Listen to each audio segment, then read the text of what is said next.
Hello and welcome to Electric Performance. In this video we are talking about all of the EVs and one PHEV that are going to be performance oriented that we expect to see throughout 2021. And of course Tijmen and I are going to have a deep conversation about, are electric vehicles actually good for performance? This is what this whole channel is all about, so let's dive into it.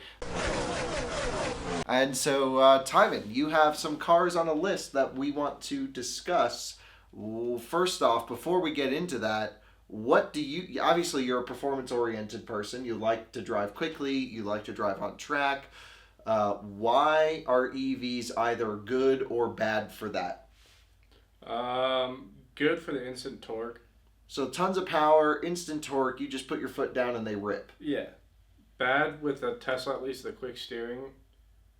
Okay, so that's model specific, but not necessarily general for EVs. And also bad no noise.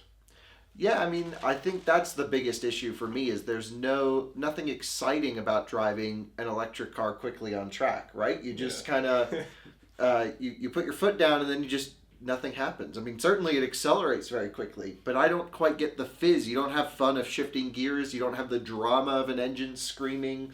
It's not that exciting. So, do you think the cars on your list are going to change that throughout this year? One, and that'd be the hybrid. Well, that's not necessarily off to a good start, but I think let's talk about what you have on the list for cars that we expect to see throughout the year. So we all know about the Lucid Air, and the highest trim is going to be 1,200 horsepower. The Dream Edition. Yeah, that thing is exciting. I'm excited to see that because I'm not a Tesla fanboy, and I personally think they look great. And the interior, when we saw them in person, it was very comfortable.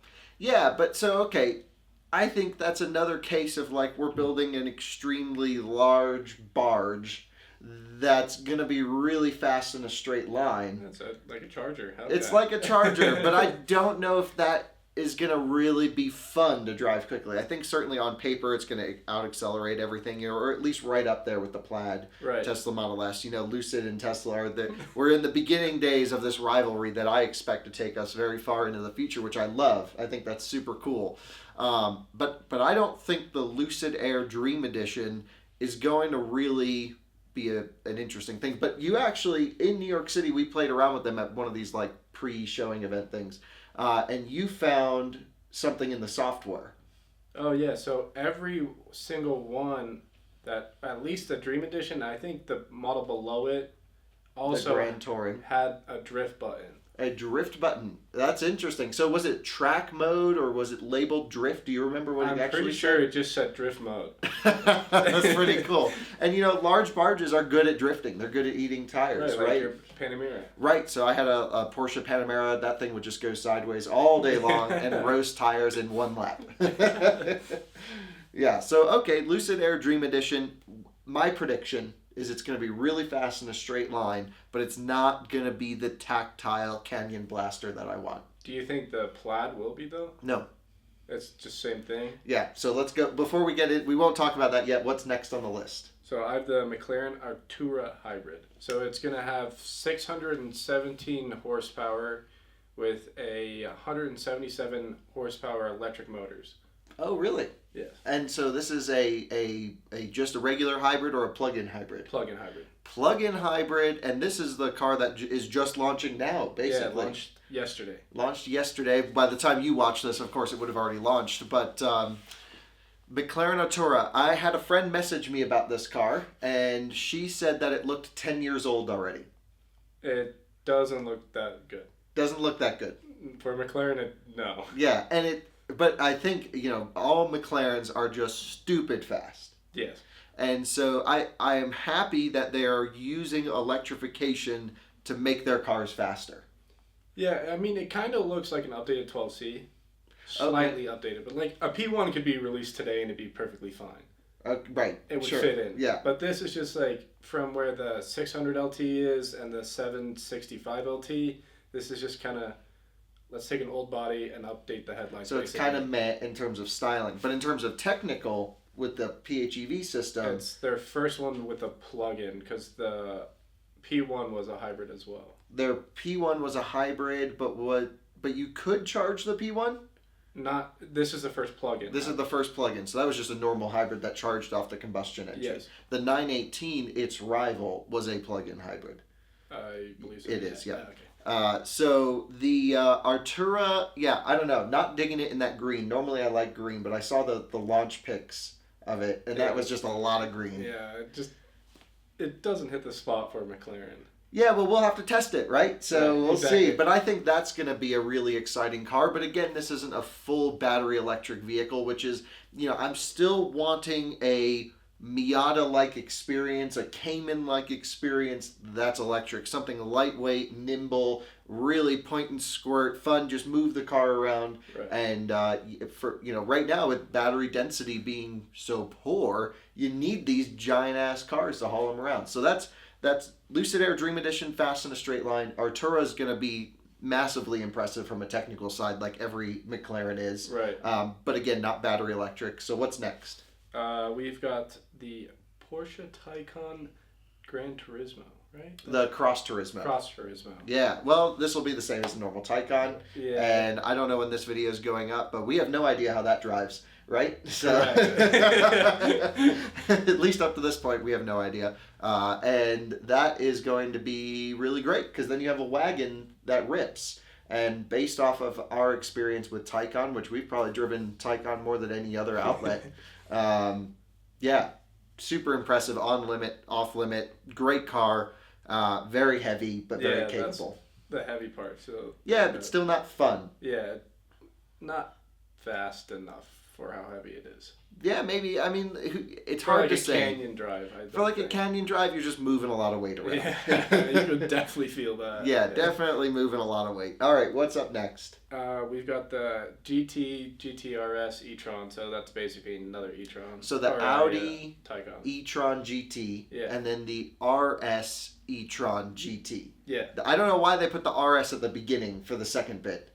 You would think it would go E-Tron GT RS. But it's RS E-Tron GT.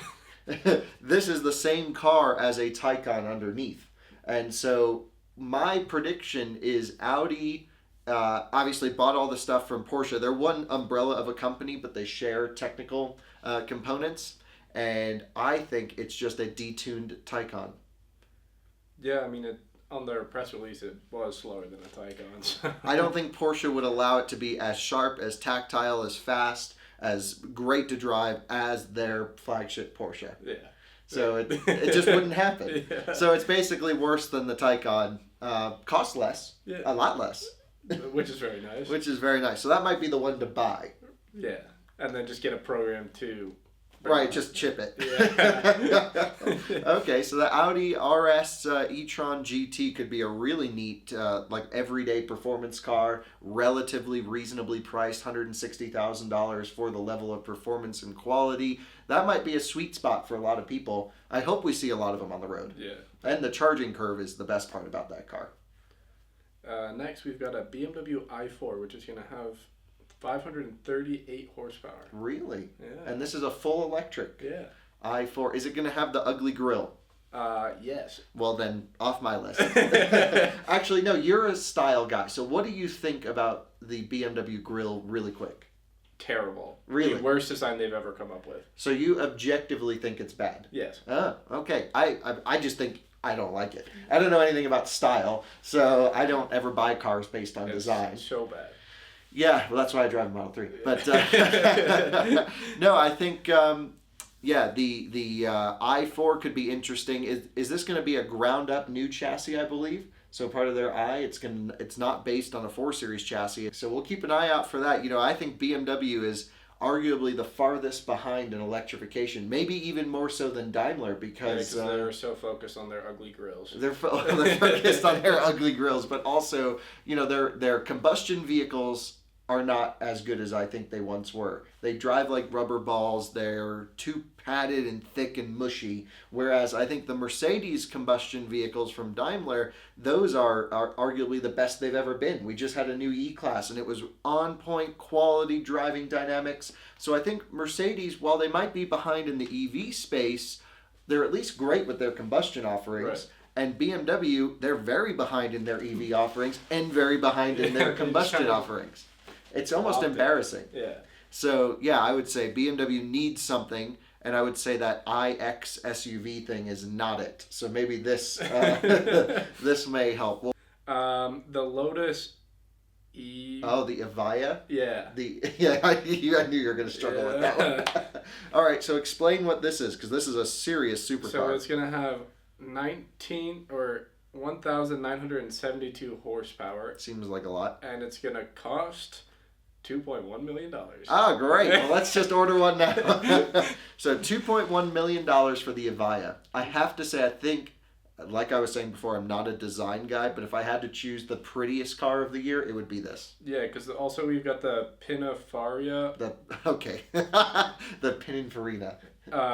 Battista, which is also a hypercar, which is going to have 1873 horsepower, and then the Rimac. Well, yeah, so we have a hypercar electric war going on here. Yeah. So are you saying Pininfarina is actually building their own supercar? Yeah, that's super neat. It's going to be late 2021. Well, that just means 2024. But they're Italians. Oh, we'll get around to it at some point. But the Pininfarina is a design firm, an Italian design house that's been designing cars for 100 years probably. And so I don't think they've ever produced a car on their own. But I think with the advent of electric mobility, with battery packs kind of being modular components, with motors, it's a much lower barrier to entry to build a car, especially with no emissions testing. Yeah, it's simplified. Simplified. I agree. So we're going to have a three-way hypercar battle. We'll have a Rimac. Is it the C2? Yeah. Yeah, which is just going to be bonkers. Then we're going to have the Pininfarina, this thing, and then we're going to have the Lotus Evija, which is Geely backed, and there's probably more hypercar supercar stuff that's coming. I mean, there's just electric makes the most sense for these cars, right? Because they never get driven long distance. They go out on track for like 1 or 2 laps, but for the most part, people just want to look at them. They buy them to say, "Oh, look how fast it is," but they just park it in the garage. And so with electric, you can really shape the car however you want because the components are so much smaller. As long as you can fit a battery pack in there that has a big discharge rate, and you have enough cooling, then really it opens up the design space for so much. They do look great from a design aspect. Yeah, because you don't need to make room for exhaust ports and work around stuff. Do you think it's bad for, let's say, the hypercar scenes that they're going full electric, or do you not really care? It's never really intrigued me. I've never been a hypercar guy. I've always been attainable performance. The 911s, probably not even Ferrari. It just doesn't do it for me. Yeah, no, it doesn't matter to me. I think that's great that they're going electric. But I think if I was buying a hypercar, I would not buy an electric hypercar. Right. I want the drama, the noise, the flame coming out the back. I just think electric now is the perfect tool for everyday mobility. And then on this channel, we push it on racetracks, we drive them hard and things like this. But I don't think they're fun. Yeah, it's just, you miss the noise aspect, I think, is the main thing. Well, noise, vibrations, you're tuning your throttle applications to compensate for turbo boost. There's so much that's going on that with an electric motor, you just put your foot down and it goes. Right. It's so simple, it's boring. Very true. Yeah, what else do you have? A Macan EV. Interesting. The first SUV on the list, is it? Yeah. And I would say this is going to be huge for Porsche. Do you think it's going to drive well? It's a Porsche. Well, do you think it's going to drive better than a Macan because the center of gravity is so much lower? Yeah, the Macan doesn't drive great on the limit right now. It's probably I think a Cayenne on limit is better than Macan on limit. So I think the Macan needs a little bit of a tweak. It's basically an Audi Q5 underneath. Yeah. And so this will be neat because it's a full ground up redesign. Same shell looking thing, but it'll have Tycoon headlights. This could be neat because now we have maybe an EV rally car type situation, right? Because then you have tons of ride height. You have really good chassis dynamics if the Porsche guys are building this chassis. Mm-hmm. And then hopefully it electrifies the Q5. It'll go downstream like the E-Tron did. Yeah. Audi really wants to position themselves as the halo brand for electrification for Volkswagen Group. They have one model on sale right now. Yeah. Right? That's the budget color. Right. Well, yeah. So like, I don't know. I think Volkswagen with ID4, ID3 are going to be really neat. I don't think those will be performance oriented for some time to come. Although I'd love to see an ID3R and ID4R. This Macan could really be maybe a great all rounder, especially for up here in Colorado where we need the ground clearance, where we need all wheel drive, right. where an SUV makes sense to put stuff in, and I'm sure you can get a spicy version of it. Like a Macan Gtrs EV would be really neat. Then we have, do you think Rivian is going to be performance oriented? I was just having this conversation with Liam about off-roading vehicles being scored on our rating system. We do written reviews on autospecstudios.com. And we were talking about the Defender and the Land Cruiser's performance rating. And they were going to be like 2 out of 10 because they're not performance cars. Right. But when you factor in the performance that they could have on dirt, that's a whole nother level. So they actually ended up scoring 6s, I believe, is what we decided, because they can go places other cars can't. Right. They can go really fucking fast on dirt, right? So, I think a Rivian's going to be a performance vehicle. We've seen videos of them drifting around on this dirt. They can drift on pavement. They can do tank turns. They can do all the cool stuff. Personally, yeah, I'd say that's a performance vehicle. Do you think it's going to handle well on track? No. I think it's going to be really fun, but that's a lot of car to move around a track. It's also just sideways. Yeah. It's just going to drift in. It's down to tires, of course, and the thing's got to be 5,500, 6,000 pounds. Yeah, wouldn't expect anything. I wouldn't expect a 3,000 pound Rivian. No, don't expect any big lap times here or any tactile fun. But I think if you get this thing on a dirt track, you get it out in the desert, out in the dunes, that's going to be hard for almost anything to keep up with all that torque. Yeah. As long as they can maintain their cooling. Because what I'd like to get into at the end of this is a little bit about why EVs don't necessarily work today for track day stuff. But continue. The Mach-E performance. Oh, the Mach-E GT. Yeah. So the Mustang Mach-E GT is the actual name. I think it's going to be good. You think it's going to be good? Yeah. Well, since we drove the base model. Right, we drove, well, not the base one, but we drove the all-wheel drive big battery. Yeah. And that thing was sideways everywhere. Yes, it was. Great. Yeah. So I think first off, the GT looks better. Totally agree. Like the grill up front, and I love it in that orange. Yeah, it's a little less boring. It's a little less boring, I agree. I don't think it looks great normally. No. Again, not a design guy. You no, are. It sits too high for a Mustang. Well, it's an SUV Mustang. It sits too high, and it's just like, meh. It's just meh. Here's an EV. It looks better than Model Y. Yeah, 100%. Model Y is really ugly. But other than that, I think it's going to drive well for a spirited drive, but I don't think on the limit. Oh, so you think it's like a 7/10 kind of car? Like something that we take up Wrist Canyon, do our little performance loop, and come back. Yeah, that makes sense. That versus Macan. I take the Macan. Yeah, well, I take the Macan just because it's a Porsche. Yeah. And I like German vehicles. But I think the Mach-E GT could be really a performance SUV. Same benefits that you get with Macan, probably lower price point. And yeah, I think it looks great. And we know it's going to be 0 to 60 in 3.5 seconds. Right. It's going to freaking rip. And that might be a cool car. I'm excited to get one. I know that the current Mach-E GT Ford says is not track rated. Sorry, not GT, just the regular Mach-E. And the GT will have extra cooling for track work. So we will test that. Don't worry. I can't wait. And I've got the Plaid as the last. Oh, the Tesla Model S Performance Plaid, or I guess they just call it Plaid. Plaid. So tri-motor, right? Yeah. Which is really neat. We're assuming 125-ish kilowatt hour battery pack, maybe some more.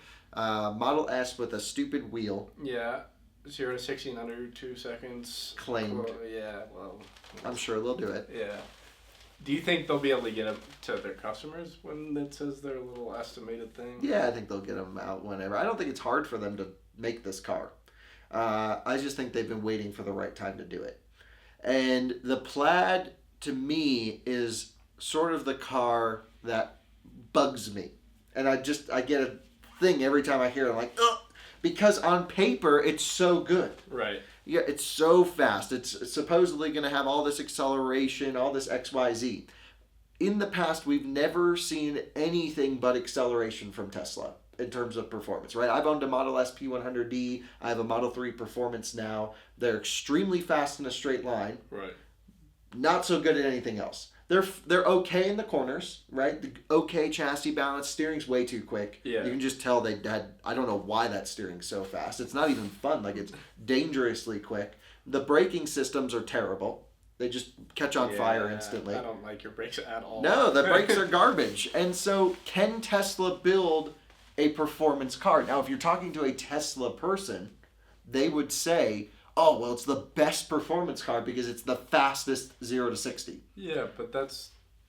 It's one out of the 100 metrics that matter. Get you so far. Well, and the thing that bugs me about this is I've yet to drive a Tesla that hits the intangibles, the things you can't write on paper. Lap times tell a story, acceleration tells a story, but the actual feel of the car, which we focus on a lot, tells a completely different story. And I hope they redo their entire suspension, braking, steering system to make it a tactile car. Yeah, so a little bit more track based, because like the benefit of the Model 3 is you have drift mode, and that's like the only good thing about track mode. V2 is awesome, right? I even just drive it up the canyons. I'm always in track mode because I get extra cooling. I can move the front to rear bias around. I can turn stability control off. It's awesome. So I'm sure Plaid will have all of this. I just think it's going to be insanely impressive. Everyone's going to think it's the best car ever, but for true car enthusiasts, they're going to laugh at it. Yeah. And I think I might too. Because again, acceleration's okay, but it gets old very quickly.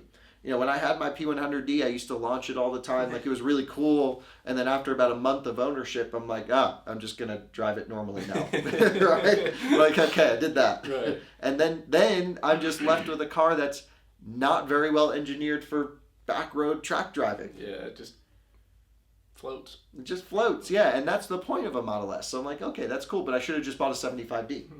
Right? You don't need, in my mind, with an electric car that's like something like this, you just don't need the fast one. Right. It was cool showing my friends what I could do. Right. It's like, oh, we're coming. Yeah. But then other than that, it's just like... It's kind of boring. So yeah, Plaid, as a performance vehicle, they're going to enable torque vectoring. They have a lot of opportunity to really make this car awesome. And I hope it's truly awesome.